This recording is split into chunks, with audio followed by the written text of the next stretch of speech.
ನಮಸ್ಕಾರ. G achiever ಕಾರ್ಯಕ್ರಮಕ್ಕೆ ಸ್ವಾಗತ. ನಾನು ದಿವ್ಯಶ್ರೀ.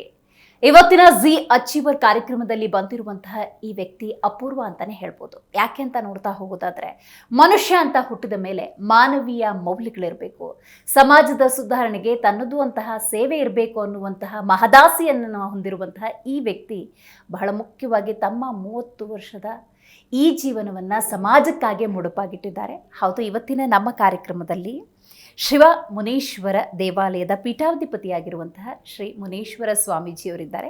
ಮೊದಲಿಗೆ ಅವರಿಗೆ ಕಾರ್ಯಕ್ರಮಕ್ಕೆ ಸ್ವಾಗತವನ್ನು ಕೋರೋಣ. ಸ್ವಾಮೀಜಿ, ಕಾರ್ಯಕ್ರಮಕ್ಕೆ ಸ್ವಾಗತ ನಿಮಗೆ. ಶ್ರೀ ಶ್ರೀ ಶ್ರೀ ಮುನೇಶ್ವರ ಸ್ವಾಮೀಜಿ ಪೀಠಾಧಿಪತಿ, ಶ್ರೀ ಶ್ರೀ ಶಿವ ಮುನೇಶ್ವರ ದೇವಾಲಯ. ಇವರು ಬೆಂಗಳೂರಿನ ಪೇಣ್ಯಾದ ಒಂದು ಸಾಮಾನ್ಯ ಕುಟುಂಬದಲ್ಲಿ ಜನಿಸಿ ಮುಂದೆ ಮುಂಚೂಣಿ ಕೈಗಾರಿಕೋದ್ಯಮಿ, ಸಮಾಜ ಸುಧಾರಕ ಹಾಗೂ ಆಧ್ಯಾತ್ಮಿಕ ನಾಯಕರಾಗಿ ಬೆಳೆದು ಅಪರೂಪದ ಸಾಧನೆ ಮಾಡಿದ್ದಾರೆ. ಅಪರೂಪದ ತ್ಯಾಗ ಮನೋಭಾವದೊಂದಿಗೆ ತಮ್ಮ ಕುಟುಂಬ ಜೀವನವನ್ನ ತ್ಯಜಿಸಿ ದೀಕ್ಷೆ ಸ್ವೀಕರಿಸಿದ್ರು.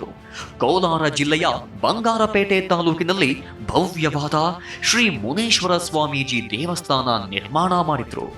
ಇಂದು ಈ ದೇವಾಲಯವು ಭಕ್ತಿ, ಸೇವೆ ಒಂದಾಗಿ ಬೆಸೆದುಕೊಂಡ ಕೇಂದ್ರವಾಗಿ ರೂಪುಗೊಂಡಿದೆ. ಉಚಿತ ಅನ್ನದಾನ, ಆರೋಗ್ಯ ಸೇವೆ, ಶಿಕ್ಷಣ ಸಹಾಯ ಹಾಗೂ ಸಾಂಸ್ಕೃತಿಕ ಪುನರುಜ್ಜೀವನಕ್ಕೆ ವೇದಿಕೆಯಾಗ್ತಿದೆ. ಸಹನಶೀಲತೆ, ನವೀನತೆ ಮತ್ತು ಸಮಾಜ ಸೇವೆಯೊಂದಿಗೆ ತುಂಬಿರುವ ಸಂತ ಶ್ರೀ ಮುನೇಶ್ವರ ಸ್ವಾಮೀಜಿಯವರಿಗೆ C Kannada news achievers award ನೀಡಿ ಗೌರವಿಸಲು ನಮಗೆ ಹೆಮ್ಮೆಯಾಗುತ್ತಿದೆ.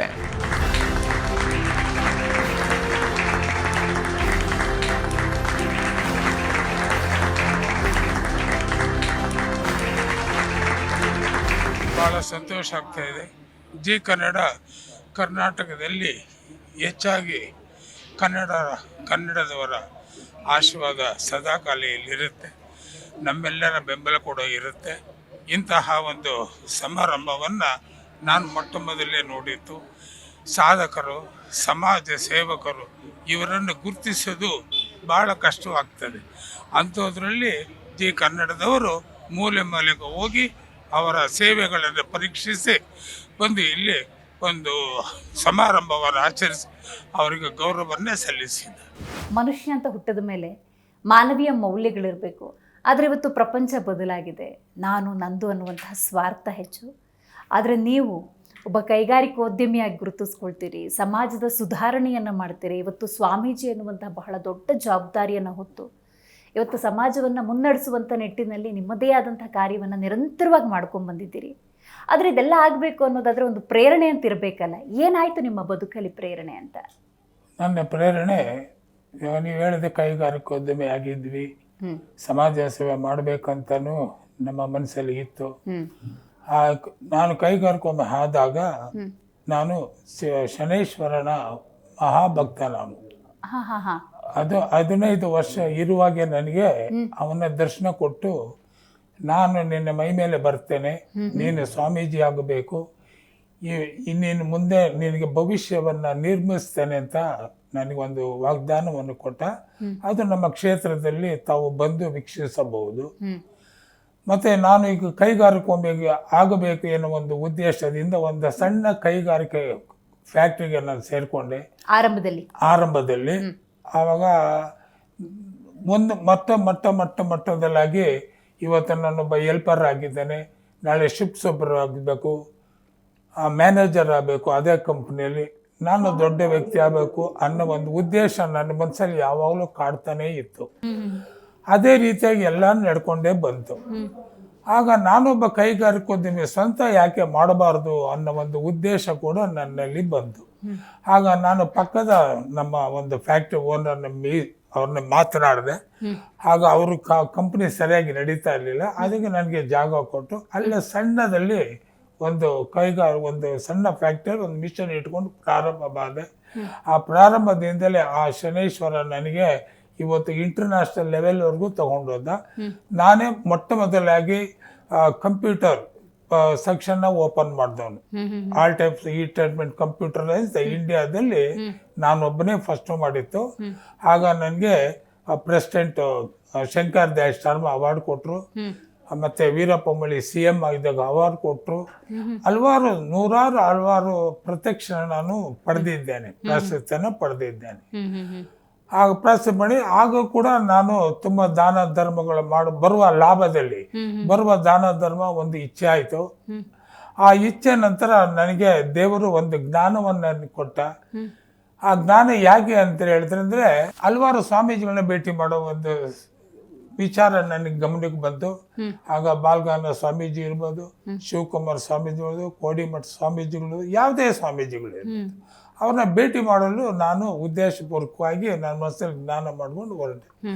ಅದರಲ್ಲಿ ಕೂಡ ನನಗೆ ಬಹಳ ಮಹತ್ವವಾದ ಆಶೀರ್ವಾದ ಅಂದರೆ ಬಾಲ್ಗಂಗಾಧರ ಸ್ವಾಮೀಜಿ ಅವರು, ನೆಕ್ಸ್ಟ್ ಶಿವಕುಮಾರ್ ಸ್ವಾಮೀಜಿ. ಇದೆಲ್ಲ ಒಂದು ಅನುಭವ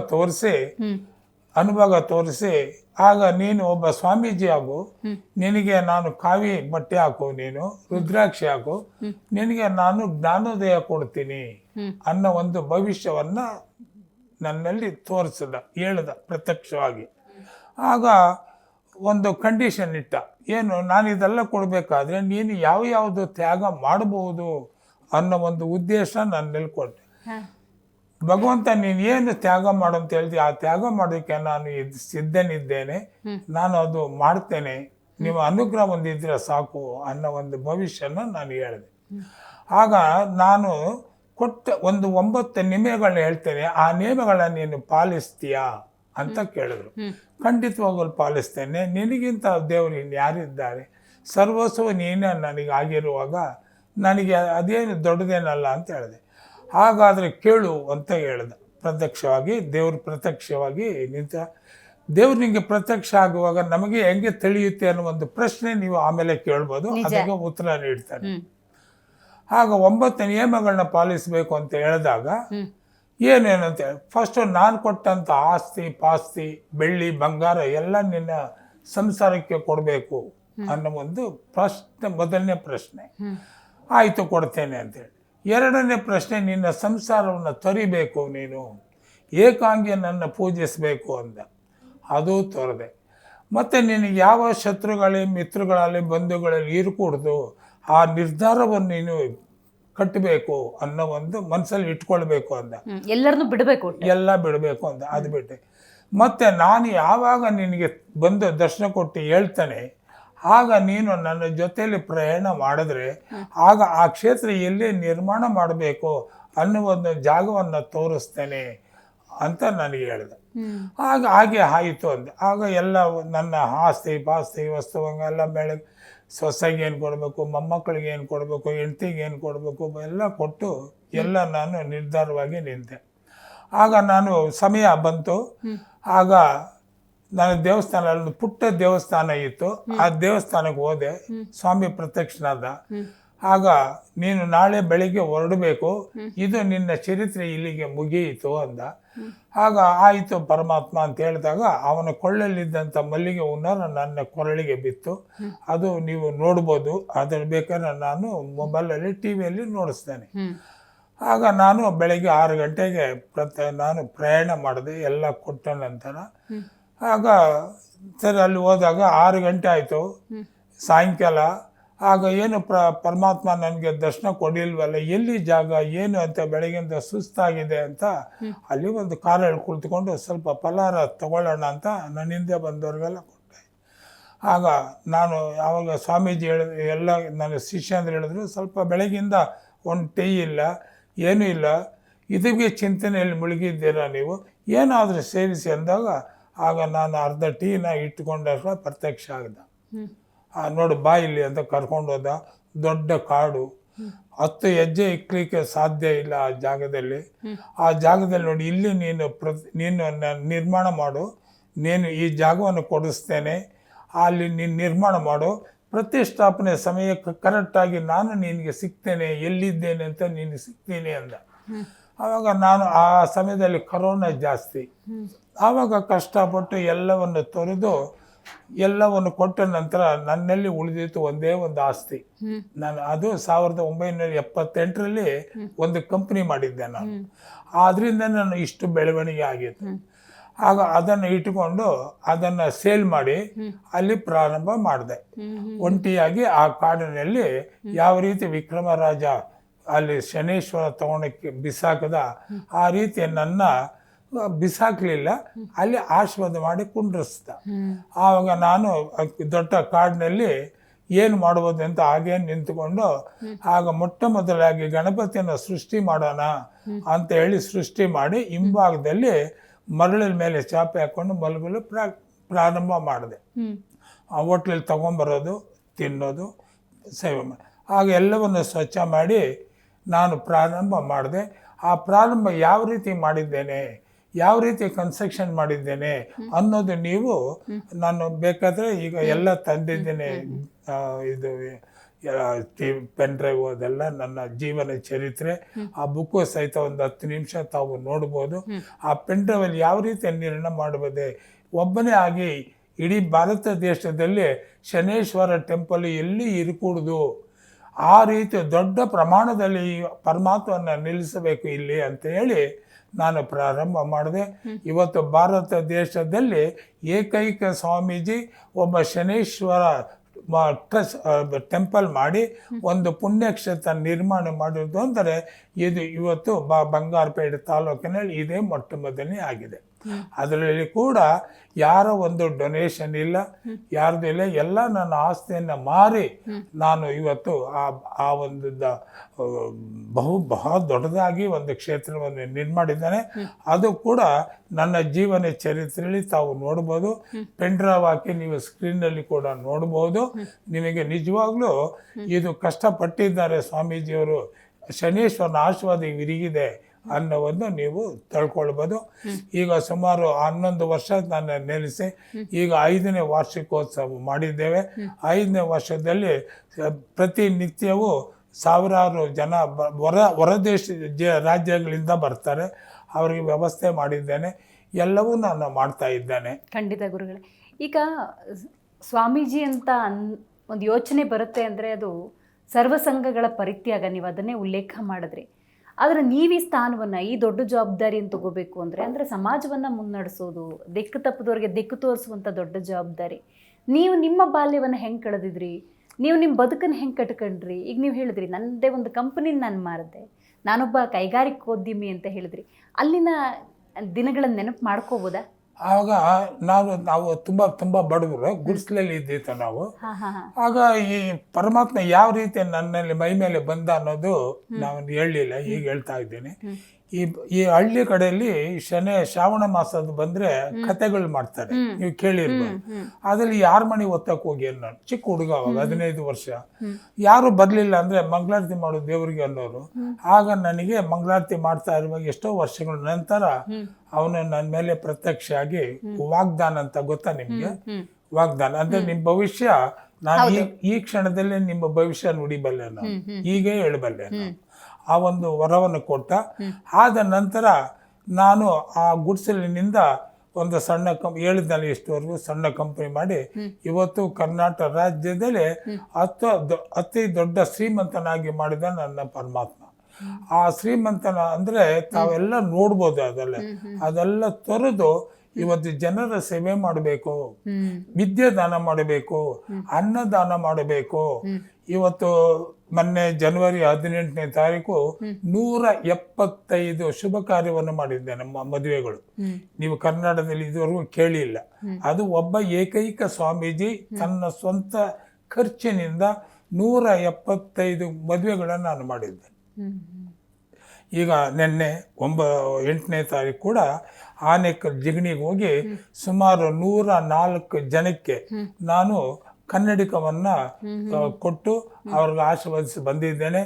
ಅದು ಕೂಡ ಇನ್ನು ಮೇಲೆ ನಿಮ್ಮ ಜಿ ಟಿವಿಗೆ ಬರ್ತದೆ ಎಲ್ಲಾನು, ಅದು ಮಾಡಿದ್ದೇನೆ. ಅನ್ನದಾನ ಪ್ರತಿ 5,000 ಜನಕ್ಕೆ ಅನ್ನದಾನ ಮಾಡಿಸ್ತೇನೆ ಪ್ರತಿ ಶನಿವಾರ. ಯಾರೇ ಕೊಡ್ಲಿ ಯಾರು ಕೊಡದೆ ಹೋಗ್ಲಿ, ನಮ್ಮ ಸ್ವಂತ ದುಡ್ಡಿಂದ ಬರೋ ಬಾಡಿಗೆ ಇದೆಯಲ್ಲ ಆ ಬಾಡಿಗೆಯಿಂದ ನಾನು ಮಾಡ್ತಾ ಇದ್ದೇನೆ. ಮತ್ತೆ ಸ್ಪೋರ್ಟ್ಸ್ಗೆ ಬಹಳ ಎಂಕರೇಜ್ ಮಾಡ್ತೇನೆ. ಹೆಣ್ಣು ಮಕ್ಕಳಿಗೆ ಮೊನ್ನೆ ಹೆಣ್ಣು ಮಕ್ಕಳು ಒಂದು ಕಬಡ್ಡಿಯಲ್ಲಿ ಸ್ಟೇಟ್ ಲೆವೆಲ್ಗೆ ಜಾಯಿನ್ ಆದ್ರು. ಅವರಿಗೆ ಯೂನಿಫಾರ್ಮ್ ಇರಲಿಲ್ಲ. ಅದೇ ಕೋಲಾರ ಜಿಲ್ಲೆಯಲ್ಲಿ ಅವರು ಸ್ಪೋರ್ಟ್ಸ್ ಆಡಬೇಕಾಗಿತ್ತು. ಆಗ ನಾನು ಅವ್ರಿಗೆ ಯೂನಿಫಾರ್ಮ್ ಕೊಟ್ಟು ನಾನೇ ಸ್ವಂತ ಹೋಗಿ ಅಲ್ಲಿ ಗೆದ್ರು. ಅದರಿಂದ ಸ್ಪೋರ್ಟ್ಸ್ಗೆ ನಾನು ತುಂಬ ಎಂಕರೇಜ್ ಮಾಡ್ತೇನೆ. ಆಮೇಲೆ ನನ್ನ ಕ್ಷೇತ್ರಕ್ಕೆ ವಯಸ್ಸಾದಂಥವ್ರು ಬಂದರೆ ಅವರಿಗೆ ಒಂದು ಸ್ಥಾನವನ್ನು ಕೊಟ್ಟು ಅವ್ರಿಗೆ ಏನೇನು ಬೇಕೋ ಆ ವ್ಯವಸ್ಥೆ ಮಾಡಿ ನಾನು ಆಶೀರ್ವಾದ ತಗೊಂಡು ನಾನು ಕಳಿಸ್ತೇನೆ. ಹಲವಾರು ಇವತ್ತು ಬೇರೆ ಕ್ಷೇತ್ರ ನೀವು ಹೊರತುಪಡಿಸಿದರೆ ಅವರಿಗೂ ನಮಗೂ ಗಜಗಜಾಂತರ ವ್ಯತ್ಯಾಸವಿದೆ. ಹೌದು, ನಮ್ಮ ಕ್ಷೇತ್ರದಲ್ಲಿ ಕಮರ್ಷಿಯಲ್ ಬಿಸ್ನೆಸ್ ಇಲ್ಲ. ಯಾರಿಗೂ ತಟ್ಟೆಗೆ ದುಡ್ಡು ಹಾಕಿ ಅಂತ ನೀವು ದುಡ್ಡು ಹಾಕಿದ್ರು ಕೂಡ ನಿಮ್ಮ ಎದುರಿಗೆ ಉಂಡಿಗೆ ಹಾಕ್ತಾರೆ. ಆ ರೀತಿ ಶ್ರೇಷ್ಠವಾಗಿ ನಾನು ಮಾಡಿದ್ದೇನೆ. ಎಂಟ್ರಿ ಫೀಸ್ ಇಲ್ಲ, ಕಾರ್ ಪಾರ್ಕಿಂಗ್ ಚಾರ್ಜಸ್ ಇಲ್ಲ. ನೀವು ನಮ್ಮ ಕ್ಷೇತ್ರ ನೋಡಿದ್ರೆ ಬಹಳ ಸಂತೋಷ ಪಡ್ಬೋದು ಅನ್ನತ್ತೆ ನನ್ನ ಮನಸ್ಸು. ಲಕ್ಷ ಜನ ಬಂದ್ರು ಕೂಡ ಅವರು ಯಾವ ರೀತಿ ಒಬ್ಬರಿಗೊಬ್ರು ಡಿಸ್ಟೆನ್ಸ್ ಇಲ್ದಿರ ಆ ರೀತಿಯಾಗಿ ಅವರು ದರ್ಶನ ಪಡೆದು ಹೋಗ್ಬೋದು. ಸುಮಾರು ನಮ್ಮ ಕ್ಷೇತ್ರದಲ್ಲಿ 11 ರಾಜಗೋಪುರಗಳಿದ್ದಾವೆ. ರಾಜಗೋಪುರ 11 ದೇವಸ್ಥಾನಗಳಿದ್ದಾವೆ. ಒಂದು ಗರ್ಭದೊಳಗೆ ಬಂದು 175 ಅಡಿ ಉದ್ದ, ಅಗಲ 60 ಅಡಿ, ಬಹಳ ವಿಸ್ತೀರ್ಣವಾಗಿ ಕಟ್ಟಿದ್ದು. 2,000 ಜನ ಧ್ಯಾನ ಮಾಡ್ಬೋದು ಅಲ್ಲಿ ಕುಳಿತುಕೊಂಡು. ನೀವು ಹೊರಗಡೆಯಿಂದ ಬಂದು ನನ್ನ ಕ್ಷೇತ್ರಕ್ಕೆ ಒಳಗಡೆ ಬಂದ್ರೆ ನಿಮ್ಮ ಕಾಲು ಮಣ್ಣಾಗುವುದಿಲ್ಲ. ಆ ರೀತಿ ಮಾಡಿದ್ದೇನೆ. ದೊಡ್ಡ ದೊಡ್ಡ ಉದ್ಯಾನವನ ಅದೆಲ್ಲ ಮಾಡಿದ್ದೇನೆ. ಅಲ್ಲಿ ನಮ್ಮ ದೇವಸ್ಥಾನಕ್ಕೆ ಬಂದ್ರೆ ಸುಮಾರು 2 ತಾಸು ಯಾರು ಹೊರಗಡೆ ಹೋಗೋದಿಲ್ಲ. ಟಾಯ್ಲೆಟ್ ಕೂಡ ನಾವು ಕಾಸು ತಗೊಳ್ಳೋದಿಲ್ಲ. ತೆಂಗಿನಕಾಯಿ ಹೊಡೆಯೋಕ್ಕೂ ಕಾಸು ತಗೊಳ್ಳೋದು. ಎಲ್ಲಿ ನಮ್ಮಲ್ಲಿ ಕಮರ್ಷಿಯಲ್ ಕಮರ್ಷಿಯಲ್ ಬಿಸ್ನೆಸ್. ಇದು ನಾನು ನಮ್ಮ ಕ್ಷೇತ್ರದ ಒಂದು ದೊಡ್ಡ ನಾನು ಸಾಧನೆ ಮಾಡಿರ್ತಕ್ಕಂಥದ್ದು. ಹೌದು, ಧಾರ್ಮಿಕ ಕ್ಷೇತ್ರಗಳು ಅಂದಾಗ ಇವತ್ತು ಹೌದು ವ್ಯಾಪಾರಕ್ಕೆ ನಿಂತ್ಕೊಂಡಿದ್ದಾವೆ ಅಂತ ಹೇಳೋದಕ್ಕೆ ಬಹಳ ಬೇಸರ ಆಗತ್ತೆ. ಬಟ್ ಈ ಯೋಚನೆ ಯಾಕೆ ಬಂತು? ಧರ್ಮಕ್ಕೆ ಮಾಡಬೇಕು, ಪ್ರಾಮಾಣಿಕವಾಗಿ ಮಾಡಬೇಕು, ಈ ತರ. ನಿಮ್ಮ ಉತ್ತರ ಬಹಳ ಪವಿತ್ರವಾದ ಉತ್ತರ. ನಾನು ಶನೇಶ್ವರನ ವಶ ಬಂದಿದ್ದಾನೆ. ಶನೇಶ್ವರ ವಶಪಡಿಸ್ಕೊಂಡು ನಾನು ಹಲವಾರು ಪ್ರಶ್ನೆಗಳು ನನ್ನಲ್ಲಿ ಪ್ರಶ್ನೆಗಳಿದ್ದಾವೆ. ಅದನ್ನು ಕೇಳಿ ವರ ಪಡಿಬೇಕು ಅನ್ನೋ ಒಂದು ದೃಷ್ಟಿಯಿಂದ ನಾನು ತುಂಬ ತಪಸ್ಸು ಮಾಡಿದೆ. ಡಾಲರ್ಸ್ ಮನೆಯಲ್ಲಿ ನನ್ನ ಮಠ ಇರೋದು, ಯಡಿಯೂರಪ್ಪನ ಮನೆ ಪಕ್ಕದಲ್ಲೇ ಇರೋದು. ಅದು ದೊಡ್ಡ ಮಠ ಆಯಿತು. ಆಗ ನಾನು ತಿಂಗಳಾನುಗಟ್ಟಲೆ ನಾನು ತಪಸ್ಸು ಮಾಡ್ತಾ ಇದ್ದೆ. ಅದೆಲ್ಲ ನಿಮಗೆ ಮಾಹಿತಿ ಕೊಡ್ತೇನೆ. ನಾನು ತಪಸ್ಸು ನಾಳೆ ಮುಗಿತಾನವರೆಗೆ ನಿಮಗೆ ದೇವರ ದರ್ಶನ ಆಗುತ್ತೆ ಅಂತ ಹೇಳಿದೆ. ಆಗ ಆ ನಾಗರಾವು ನಾಳೆ ನಾನು ಎದ್ದೇಳಿಸ್ತಾರೆ. ಆಗ ನಾಗರಾವ್ ಅವ್ರಿಗೆ ದರ್ಶನ ಕೊಡ್ತು. ಆಗ ನಾನು ತಪಸ್ಸು ಮಾಡಿ ನಾನು ಹೊರಗಡೆನೆ ಬೇಡದೆ. ಏನು ಬೇಡದೆ ಅಂದರೆ ನನಗೊಂದು 4 ಪ್ರಶ್ನೆಗಳಿಟ್ಟ. ಯಾವುದೇ ಕಾರಣದಿಂದ ಭಕ್ತರಿಗೆ ತೊಂದರೆ ಕೊಡಬೇಡ, ಯಾವುದೇ ವ್ಯವಹಾರದಲ್ಲಿ ಆಗಲಿ ಅನಾಚಾರ ಅತ್ಯಾಚಾರಗಳು ಅವು ಇವು ನೀನು ಮಾಡಿಕೊಡೋದು, ಮತ್ತೆ ಯಾರೇ ಇಂದಾಗಲಿ ಹಣ ಪಡೆದು ನಾನು ಇವತ್ತು ದೇವಸ್ಥಾನ ಕಟ್ಟಬೇಕನ್ನೋದಾಗಲಿ ಹಲವಾರು ನನ್ನಲ್ಲಿ ಹೇಳ್ದ. ಅದನ್ನು ನೆನಪಿಟ್ಕೊಂಡು ಇವತ್ತು ಕೂಡ ನಾನು ಮಾಡ್ತಾ ಇದ್ದೇನೆ. ಈಗ ದೇವರ ದರ್ಶನ ನಿಮಗಾಗಿದೆಯಾ ಅನ್ನೋ ಒಂದು ಪ್ರಶ್ನೆ ನಿಮ್ಮಲ್ಲಿ ಹುಟ್ಟುತ್ತೆ. ಖಂಡಿತ ಹುಟ್ಟುತ್ತೆ. ಈ ಕಲಿಯುಗದಲ್ಲಿ ಇವತ್ತು 25% ಜ್ಞಾನ, 75% ವಿಜ್ಞಾನ ಇರೋದ್ರಿಂದ ಆ ಜ್ಞಾನಕ್ಕೆ ಯಾರು ಒಲವಿಲ್ಲ ಅಲ್ಲಿ. ಇಷ್ಟು ತನಕ ನೀವು ಮಾತಾಡ್ಬೇಕಾದ್ರೆ ನಿಮ್ಮ ಮತ್ತು ಶನೇಶ್ವರನ ನಡುವಿನ ಸಂಬಂಧದ ಬಗ್ಗೆ ಉಲ್ಲೇಖ ಮಾಡಿದ್ರಿಂದಾಗಿ ಅದು ಹೇಗಪ್ಪ ದರ್ಶನ ಕೊಡ್ತಾನೆ, ಅದು ಯಾವ ರೀತಿ ಮಾತುಕತೆ ಆಗತ್ತೆ, ನೀವು ಪ್ರತಿಯೊಂದು ಈಗ 9 ಪ್ರಶ್ನೆಗಳನ್ನಿಟ್ಟ ಅಂದ್ರೆ ಅದು ಯಾವ ತರ ಕೊಟ್ಟ, ಈ ತರದೊಂದು ಭಾವನೆಗಳು ಬರುತ್ತೆ ಇದ್ರ ಬಗ್ಗೆ. ಅದು ಬರುತ್ತೆ, ಅದು ಖಂಡಿತ. ನೀವು ಕೇಳೋ ಪ್ರಶ್ನೆ ಬಹಳ ಉತ್ತಮವಾದ ಪ್ರಶ್ನೆ. ಆಗ ಎಲ್ಲವನ್ನು ಕೊಟ್ಟ ಅವನು. ನೀನು ಕೊಟ್ಟಿರಂತ ಆಸ್ತಿ ಪಾಸ್ತಿ ಬೆಳ್ಳಿ ಬಂಗಾರ ಇದು ಏನು ಸುಮಾರು 100 ಕೋಟಿ ಅಂತಲ್ಲ ವಿಚಾರ. ಅವ್ರು ಕೊಟ್ಟಿರೋದು 1000 ಕೋಟಿ ಆಸ್ತಿ ಪಾಸ್ತಿ ಕೊಟ್ಟಿರೋದು. ಅದೆಲ್ಲ ಕೊಟ್ಟು ಆ ನಂತರ ನಾನು ಈಗ ಹೊರಟಿದ್ದೇನೆ. ನಾನು ಕೇಳಿದ ವರಗಳು ಬಿಡಬೇಕಂತ ನಾನು 31 ದಿವಸ ತಪಸ್ಸು ಮಾಡಿದೆ. ಲಾಕ್ ಮಾಡಿ ಅವ್ರ ಇದೆಲ್ಲ ಇಟ್ರು, ಈ ತರ ಕ್ಯಾಮ್ರಾ ಇಟ್ರೆ ಎಲ್ಲ ಮಾಡಿದ್ರು. ಆಗ ಪ್ರದಕ್ಷಿಣೆ ಆಗ್ತಾನೆ. ಅವನ ಆಕಾರ ನೀವು ಕುಳಿತಿದ್ದೀರಲ್ಲ, ಈಗ ನೀವೇ ಶನೇಶ್ವರ. ಆಗ ದರ್ಶನ ಕೊಟ್ಟು ನಾನು ಹೇಳ್ತೇನೆ, ನಿನ್ನ ವರಗಳು ಏನು ಕೇಳು ನಾನು ಕೊಡ್ತೇನೆ ಅಂದಾಗ ಆಗ ನಾನು ಕೇಳಿದೆ, ನಾನು ಯಾವುದೇ ಜಾತಿ ಭೇದ ಮತವಿಲ್ಲದೆ ಈ ಕ್ಷೇತ್ರಕ್ಕೆ ಬರಬೇಕು. ನೀನು ಯಾರೇ ಬಂದು ನನ್ನ ಪ್ರಶ್ನೆ ಇಟ್ಟಾಗ ಅದಕ್ಕೆ ಉತ್ತರ ಕೊಡಬೇಕು ನೀನು. ಆಗಲೇ ಜನ ನಂಬುವುದು, ಇಲ್ಲ ಅಂದರೆ ಜನ ನಂಬುವುದಿಲ್ಲ. ಹಾಗೆ ನಾನು ನಿನ್ನಲ್ಲಿ ಸೇರಿರುವಾಗ ನೀನು ಯಾರೇ ಪ್ರಶ್ನೆ ಮಾಡಲಿ ನಿನ್ನ ಭವಿಷ್ಯನ ನುಡಿಬೋದು ಅಂತ ಹೇಳ್ದ. ಆಗ ಮಾಯ ಆಯ್ದ. ಇವತ್ತು ಆ ಭವಿಷ್ಯ ವಾಗ್ದಾನ ನಡೀತಾ ಇದ್ದಾನೆ. ಮೊನ್ನೆ ಆದಂತ ಚುನಾವಣೆಯಲ್ಲಿ ಲೋಕಸಭಾ ಚುನಾವಣೆ ಮತ್ತು ವಿಧಾನಸಭಾ ಚುನಾವಣೆಯಲ್ಲಿ ಕೂಡ ನಾನು ಹೇಳಿದ್ದೇನೆ, ಮತ್ತೆ ಬಿಜೆಪಿ ಸರ್ಕಾರ ಕರ್ನಾಟಕದಲ್ಲಿ ಆಳುತ್ತೆ ಅಂತ ನಾನು ಪ್ರಶ್ನೆ ಕೊಟ್ಟಿದ್ದೆ, ಉತ್ತರ ಕೊಟ್ಟಿದ್ದೆ ನಾನು ನ್ಯೂಸ್ನಲ್ಲಿ. ಅದೇ ರೀತಿಯಾಗಿ ಬಿಜೆಪಿ ಕೂಡ ಆಯಿತು, ನಡೀತು. ಮತ್ತೆ ಕಾಂಗ್ರೆಸ್ ಪಕ್ಷ 5 ವರ್ಷ ಪೂರೈಸುತ್ತೆ ಅಂತ ಹೇಳಿದೆ. ಇದುವರೆಗೂ ಎಷ್ಟೇ ಗಲಾಟೆಗಳು ಅವರಲ್ಲಿ ಒಳಗುಟ್ಟಿದ್ರು ಕೂಡ 5 ವರ್ಷ ಕಂಟಿನ್ಯೂ ಆಗಿದೆ. ಯಾವುದೇ ಕಾರಣದಿಂದ DK ಶಿವಕುಮಾರ್ ಮುಖ್ಯಮಂತ್ರಿ ಆಗೋದಿಲ್ಲ ಅಂತ ಕೂಡ ಹೇಳಿದ್ದೆ, ಅದು ಕೂಡ ನಡೆದಿದೆ.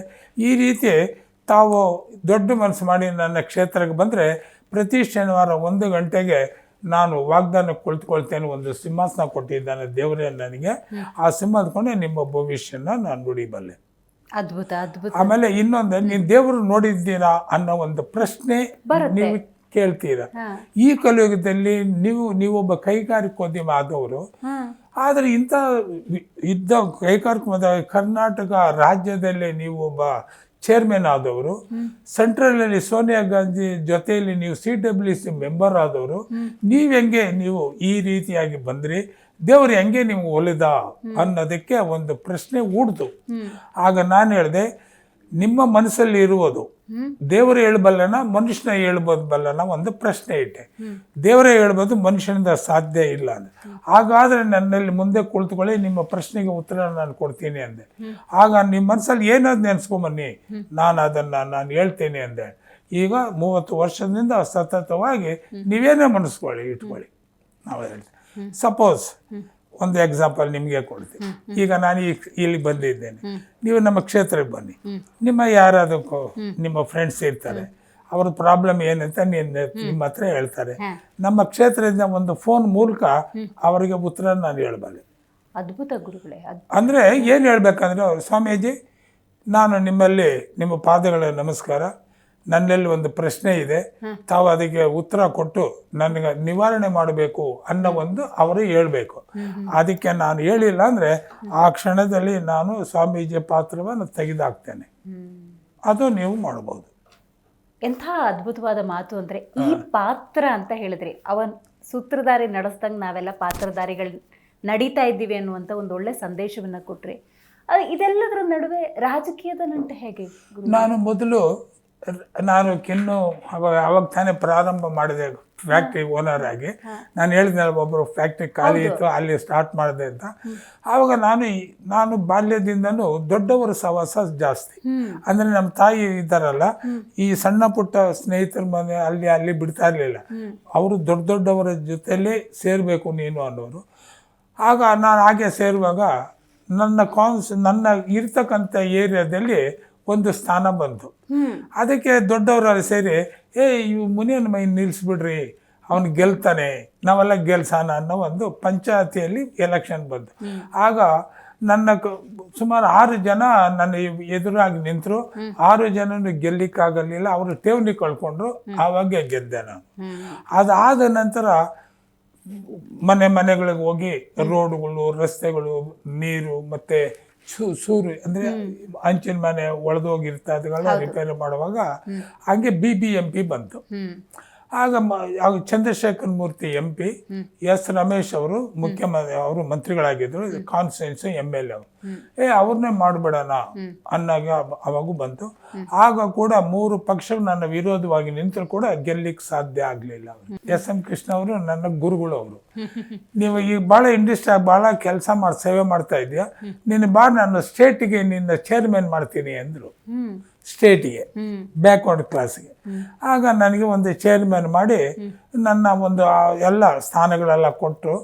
ಆಗ ಕೂಡ ನನ್ನ ಸ್ವಂತ ಕಾರು, ನನ್ನ ಸ್ವಂತ ಅಲ್ಲಿರೋವರೆಗೂ ಕೂಡ ಎಲ್ಲರಿಗೂ ಸಂಬಳ ನಾನೇ ಕೊಡ್ತಾ ಇದ್ದೆ, ಎಲ್ಲ ಎಕ್ಸ್ಪೆನ್ಸ್. ಆಗ ನನ್ನ ಈ ಕರಿಯೂರಲ್ಲಿ ಸೆಂಟ್ರಲಿಗೆ, ಆಗ ಅಲ್ಲಿ ವಿಜಯ್ ಕುಮಾರ್ ಅಂತ ಹೇಳ್ಬಿಟ್ಟು ಒಬ್ಬ ಸೆಕ್ರೆಟ್ರಿ, ಅಲ್ಲಿ MP ಆಗಿದ್ರು, ಗುಡ್ಸಲ್ ವೆಂಕಟಸ್ವಾಮಿ ಅಂತ ಆಂಧ್ರದಲ್ಲಿ. ಅವರು AICC ಬ್ಯಾಕ್ವರ್ಡ್ ಕ್ಲಾಸ್ ಪ್ರೆಸಿಡೆಂಟ್ ಅವರು. ಇವರು ಭಾಳ ಇದ್ದಾರೆ. ಇವ್ರನ್ನ ನಮ್ಮ CWCಗೆ ಹಾಕಿದ್ರೆ ಹೆಂಗಿರ್ತದೆ ಅಂತ. ಆಗ ನಾವು ನಮ್ಮ SM ಕೃಷ್ಣವರು, ಆಲಂ ವೀರಭದ್ರಪ್ಪನವರು, ಹಲವಾರು ಮಿನಿಸ್ಟರ್ ಎಲ್ಲ ಸೇರಿ, ಧರ್ಮ್ ಸಿಂಗ್ ಅವರೆಲ್ಲ ಸೇರಿ ನನ್ನ CWC ಮೆಂಬರ್ ಆಗಿ ಸೋನಿಯಾ ಗಾಂಧಿ ಹತ್ರ ಬಿಟ್ರು. ಆಗ ನಾನು ಅದನ್ನು ಭಾಳ ಎಚ್ಚರಿಕೆಯಿಂದ ನಾನು ನಿಭಾಯಿಸಿದೆ. ಆಗ ಸ್ವಾಮಿ ಪ್ರತ್ಯಕ್ಷನಾಗಿ, ಇದು ಬೇಡ, ಇದು ಹೊಲಸು ರಾಜಕೀಯ, ನೀನು ನನ್ನ ಸ್ಥಳಕ್ಕೆ ಬಂದುಬಿಡು, ಮುಂದೆ ನಿನ್ನ ಈ ಕರ್ನಾಟಕ ರಾಜ್ಯದಲ್ಲೇ ಸ್ವಾಮೀಜಿಯಾಗಿ ನಾನು ನಿರ್ಮಿಸ್ತೀನಿ ಅಂತ ಹೇಳಿ ನನ್ನ ಕರ್ಕೊಂಡು ಹೋಗ್ಬಿಟ್ಟೆ. ಸ್ವಾಮೀಜಿ, ಹಾಗಾದ್ರೆ ಇಷ್ಟು ವರ್ಷದ ಈ ಬದುಕಿನಲ್ಲಿ ಎಂದೂ ಕೂಡ ಹಿಂದೆ ತಿರುಗಿ ನೋಡಿದಾಗ ನಾನು ಎಲ್ಲವನ್ನ ಕಳ್ಕೊಂಡೆ ಅನ್ನೋ ಭಾವನೆ ಬಂದಿಲ್ವಾ? ಬಂದಿದೆ. ಆದರೆ ನನ್ನ ತ್ಯಾಗ, ಕರ್ತವ್ಯ, ತಪಸ್ಸು ಇದಕ್ಕಿಂತ ಸಂತೋಷವಾದ ನನ್ನ ಸಂಸಾರದಲ್ಲಾಗಲಿ, ನನ್ನ ವ್ಯವಹಾರದಲ್ಲಾಗಲಿ, ವ್ಯಾಪಾರದಲ್ಲಾಗಲಿ, ಮನೆಯಲ್ಲಾಗಲಿ ಯಾವುದು ನನಗೆ ಭಾಳ ಕಷ್ಟವಾದಂಥ ಈಗ ನನಗೆ ತಿಳಿತಾ ಇದೆ. ಈಗ ನಾನು ಸಂತೋಷ ಬದುಕಿನಲ್ಲಿ ಇದ್ದೇನೆ. ಆ ಭಕ್ತರ ಕಷ್ಟಗಳ ನಿವಾರಣೆ ಮಾಡೋದು, ಅವರಿಗೆ ವಾಗ್ದಾನ ಕೊಡೋದು, ಪ್ರತಿ ಶನಿವಾರ ಅನ್ನದಾನ ಮಾಡೋದು, ಯಾರೇ ಫಂಕ್ಷನ್ ಕರೆದು ಅಲ್ಲಿ ಹೋಗಿ ದಾನ ಧರ್ಮಗಳು ಮಾಡೋದು, ಇದೆಲ್ಲ ಮಾಡಿ ಭಾಳ ಆನಂದವಾಗಿದ್ದೇನೆ. ಈಗ ನನಗೆ 80 ವರ್ಷ ಈಗ. ಆದರೂ ನನಗೆ ದೇವರು ಆ ಶಕ್ತಿಯನ್ನು ಕೊಟ್ಟಿದ್ದಾನೆ. ಗುಡಿಸಲಿನಲ್ಲಿ ಹುಟ್ಟಿದವರು, 100 ಕೋಟಿ ಕಂಡವರು, ಕೈಗಾರಿಕೋದ್ಯಮಿ ಅಂತ ಹೆಸರನ್ನ ಪಡ್ಕೊಂಡವರು, ರಾಜಕೀಯದಲ್ಲೂ ಸಕ್ರಿಯವಾಗಿದ್ದವರು, ದೊಡ್ಡ ದೊಡ್ಡ ನಾಯಕರು ತುಂಬ ಸುಲಭದಲ್ಲಿ ಸಿಗ್ತಾ ಇದ್ರು ರಾಜಕೀಯವಾಗಿಯೂ ಕೂಡ. ಆದರೆ ಸಮಾಜ ಅಂದಾಗ ಮನುಷ್ಯತ್ವ ಅನ್ನೋದು ಬೇಕು, ಕಷ್ಟದಲ್ಲಿದ್ದವ್ರಿಗೆ ಸ್ಪಂದನೆ ಕೊಡಬೇಕು ಅಂತ ನಿರಂತರವಾಗಿ ನೀವು ಸೇವೆ ಮಾಡ್ಕೊಂಬಂದಿದ್ದೀರಿ. ಎಷ್ಟೋ ಜನ ಬರ್ತಾರೆ, ಬುದ್ಧಿ ನಿಮ್ಮಿಂದ ಆಯಿತು ಸ್ವಾಮೀಜಿ, ನಾವು ನಿಮ್ಮಿಂದ ಬದುಕನ್ನು ಕಟ್ಕೊಂಡ್ವಿ, ನೀವು ಹಾಕಿದ ದಾರಿಯಲ್ಲಿ ನಾವು ನಡೆದದಕ್ಕೆ ಇವತ್ತು ಚೆನ್ನಾಗಿದ್ದೀವಿ ಅನ್ನುವಂಥ ವಿಚಾರಗಳನ್ನ ನಿಮ್ಮ ಹತ್ರ ಹೇಳಿದಾಗ ಏನು ಅನಿಸುತ್ತೆ ನಿಮಗೆ? ಅವಾಗ ನನಗೆ ಇಂದಿನ ಈ ದಿನಗಳು ನೆನೆಸ್ಕೊಂಡ್ರೆ ಇದು ಎಷ್ಟು ಉತ್ತಮವಾಗಿದೆ. ದೇವರು 2ನೇ ಸ್ಥಾನದಲ್ಲಿ ನನ್ನ ನಿಲ್ಲಿಸಿ ಇವತ್ತು ಭಕ್ತನ ನನ್ನಲ್ಲಿ ಕಳಿಸ್ತಾ ಇದ್ದಾನೆ. ಇದಕ್ಕಿಂತ ನನ್ನ ಸಂತೋಷ ಪ್ರಪಂಚದಲ್ಲಿ ಆಗಲಿ 3 ಲೋಕದಲ್ಲಿ ಇಲ್ಲ ಅನ್ನೋ ಒಂದು ಪ್ರಶ್ನೆ ನನಗೆ ಕಾಡುತ್ತೆ. ಅನ್ನದಾನ ಇರ್ಬೋದು, ವಿದ್ಯಾದಾನ ಇರ್ಬೋದು, ಕಷ್ಟದಲ್ಲಿದ್ದವರಿಗೆ ಸಹಾಯ ಮಾಡೋದಿರ್ಬೋದು, ಕ್ಷೇತ್ರಕ್ಕೆ ಬಂದ್ರೆ ಸಾಕಪ್ಪ ನಮಗೆ ನಮ್ಮ ಕಷ್ಟ ತೀರುತ್ತೆ ಅನ್ನುವಂತಹ ಮನೋಭಾವಗಳಿರ್ತವೆ. ಹೇಳಿ ಗುರು. ಅದ್ರ ಬಗ್ಗೆ ಭಕ್ತರ ಬರೋ ಒಂದು ಸಂತೋಷ ನಗುಮುಖ ಇದೆಯಲ್ಲ, ಆ ನಗುಮುಖ ನೋಡಿದ್ರೆ ದೇವರ ಕಂಡಂಗ ಆಗತ್ತೆ. ಬಡವರು ಬರ್ತಾರೆ, ಶ್ರೀಮಂತರು ಬರ್ತಾರೆ, ಅಂಗವಿಕಲರು ಬರ್ತಾರೆ, ಮಂದಬುದ್ಧಿ ಮಕ್ಕಳು ಬರ್ತಾರೆ. ಅವನ್ನೆಲ್ಲ ನಾನು ಅಪ್ಪಿಕೊಂಡು ಅವ್ರಿಗನ್ನ ವಿಚಾರಿಸಿ ಅವ್ರಿಗೆ ಸೌಲಭ್ಯನ ನಿರ್ಮಿಸ್ತೇನೆ. ನಾನು ಖಂಡಿತವಾಗೂ ನಿರ್ಮಿಸ್ತೇನೆ. ಇವತ್ತು ನನ್ನ ಕ್ಷೇತ್ರಕ್ಕೆ ಬಂದ್ರೆ ಈಗ ನಾನು ಹೇಳಿರೋದೆಲ್ಲ ನೀವು ಲೈವ್ ಕೊಟ್ಟಿರ್ಬೋದು, ಲೈವ್ ಅದೆಲ್ಲ ನೋಡಿ ಬಹಳ ಸಂತೋಷ ಪಡ್ತಾರೆ. ನನ್ನ ಕ್ಷೇತ್ರಕ್ಕೆ ದಯವಿಟ್ಟು ನಿಮ್ಮ GTVಯಲ್ಲಿ ನಾನು ಮನವಿ ಮಾಡ್ಕೊಳ್ತೇನೆ, ಬಂದು ಒಂದು ದಿವಸ ನ್ಯೂಸ್ ಮಾಡಿ ಆ ಕ್ಷೇತ್ರ ನೋಡಿ. ಈ ಕರ್ನಾಟಕ ರಾಜ್ಯದಲ್ಲಿ ಎಲ್ಲೂ ಈ ತರ ಕ್ಷೇತ್ರ ಇಲ್ಲ. ಖಂಡಿತ ಖಂಡಿತ ಸ್ವಾಮೀಜಿ. ನಿಮ್ಮ ಈ ಬದುಕಿನಲ್ಲಿ ಇದೊಂದು ನಾನು ಅಂದ್ಕೊಂಡಿದ್ದೆ, ನೀವು ಎಲ್ಲವನ್ನ ಕಂಡೋರು ಅದೇನೂ ಅಲ್ಲ ಅಂತ ಯೋಚನೆ ಮಾಡ್ತಿರೋರು, ಈ ಯೋಚನೆ ಒಂದಿದೆ, ಇದಾಗಬೇಕು, ಇದೊಂದು ಗುರಿ ಇಟ್ಕೊಂಡಿದ್ದೀನಿ ಅಂತದ್ದು ಏನಾದರೂ ಕಾರ್ಯಕ್ರಮಗಳಿದ್ದಾವ? ಇದ್ದಾವೆ. ಅದು ನಾನು ಇಷ್ಟೆಲ್ಲ ನಾನು ಮಾಡಿದೆ.